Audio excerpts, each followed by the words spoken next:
Hello दोस्तों, मैं आपके लिए लेके आया हूँ एक नई स्टोरी, चाय वाली चुड़ैल। एक छोटा सा गांव था जहाँ एक गरीब चाय वाली चुड़ैल रहती थी। उसका नाम चंदा था। वह दिन भर मेहनत करती थी और लोगों को अपनी स्वादिष्ट चाय परोसती थी। चंदा गरीबी में रहने के बावजूद एक खुशहाल और उदार रहती थी।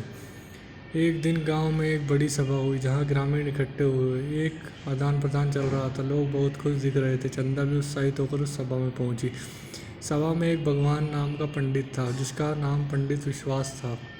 उसने सभा को संबोधित किया और लोगों को बताया कि आज की सभा में गरीब चाय वाली चुड़ैल भी है जो अपनी मेहनत से लोगों को खुश करती है। जब लोगों ने सुना तो वह चंदा की ओर देखने लगे। वे हैरान और चकित हो गए क्योंकि वे कभी चुड़ैल को इतना प्यार और सम्मान नहीं दिया था। पंडित विश्वास ने चंदा को बुलाया और सभा में अपनी कहानी सुनाने के लिए कहा। चंदा थोड़ी घबराई लेकिन उसने अपनी कहानी शुरू की। चंदा ने बताया कि चुड़ैल होने के बावजूद एक मानव की तरह जीने की ख्वाहिश रखती है। वह अपने दिल से चाय बनाती है और लोगों को प्यार से सेवा करती है।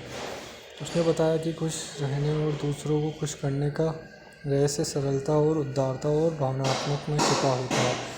जब चंदा ने अपनी कहानी पूरी की तो सभा में सब लोग उसे धन्यवाद देने लगे और उसकी मेहनत की सराहना करने लगे।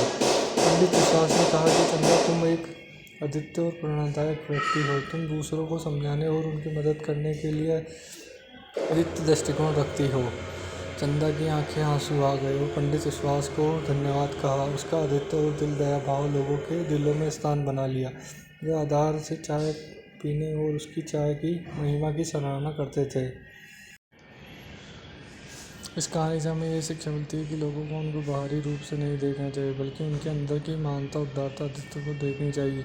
हमें दूसरों की मेहनत की सराहना करनी चाहिए और सबको समान तरीके से सम्मान प्यार देना चाहिए। आपको हमारी स्टोरी कैसी लगी ज़रूर बताएं। Thank you.